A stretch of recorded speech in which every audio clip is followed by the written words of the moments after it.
வணக்கம், இது உங்கள் தினக்கதிர். 2024 மக்களவைத் தேர்தல் வாக்குறுதியை நிறைவேற்றும் விதமாக திமுக புதன்கிழமை வரவிருக்கும் மாநிலங்களவை தேர்தலுக்கான வேட்பாளர் பட்டியலை வெளியிட்டது. வேட்பாளர்களில் நடிகரும் மக்கள் நீதி மய்யம் நிறுவனருமான கமல்ஹாசனும் ஜூன் மாத இறுதியில் நாடாளுமன்றத்தில் அதிகாரப்பூர்வமாக நுழைவதை குறிக்கிறார். ஜூன் தொடக்கத்தில் திரையிடப்பட உள்ள ஹாசனின் மிகவும் எதிர்பார்க்கப்பட்ட படமான தக்லை வெளியீட்டிற்கு முன்னதாக இந்த அறிவிப்பு வந்துள்ளது.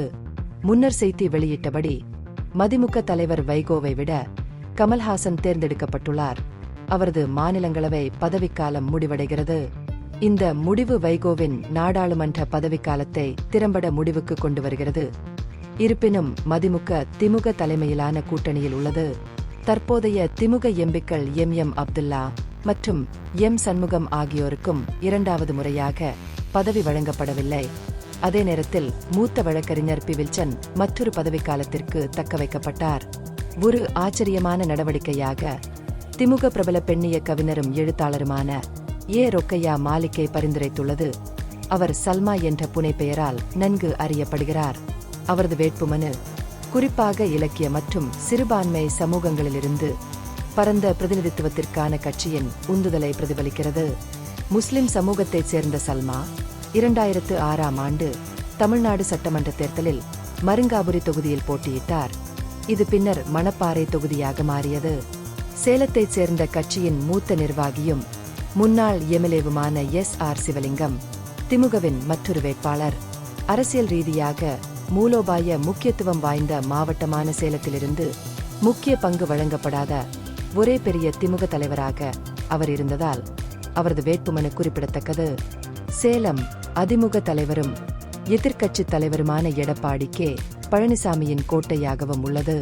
திமுகவின் தொழிலாளர் முன்னேற்ற கூட்டமைப்பின் தலைவரான எம் சண்முகத்திற்கு பதிலாக சிவலிங்கம் நியமிக்கப்பட்டுள்ளார். 6 மாநிலங்களவை இடங்கள் தேர்தலுக்கு உள்ளாகியிருந்தாலும் திமுகவும் அதன் கூட்டணி கட்சிகளும் 4 இடங்களை கோரும் நிலையில் உள்ளன. ஆளும் கட்சி தனது சொந்த அணிகளில் இருந்து 3 வேட்பாளர்களை அறிவித்துள்ளது.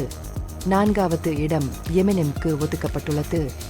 எம்என்எம் அதன் நிர்வாக மற்றும் நிர்வாக குழுக்களின் ஒருமனதான முடிவில் கமல்ஹாசனை பரிந்துரைத்துள்ளது மற்றும் அனைத்து கூட்டணி கட்சியினரையும் அவரது வேட்புமனுவை ஆதரிக்குமாறு வேண்டுகோள் விடுத்துள்ளது.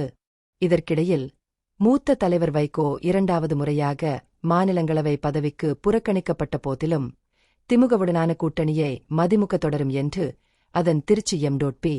துரை வைகோ உறுதிப்படுத்தினார்.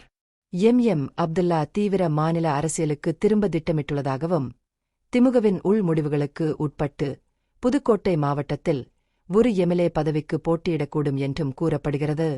இந்த பகுப்பாய்வு நுண்ணறிவுள்ளதாக கண்டால் முக்கியமான அரசியல் முன்னேற்றங்கள் குறித்த கூடுதல் புதுப்பிப்புகளுக்கு லைக் செய்யவும், ஷேர் செய்யவும், சப்ஸ்கிரைப் செய்யவும்.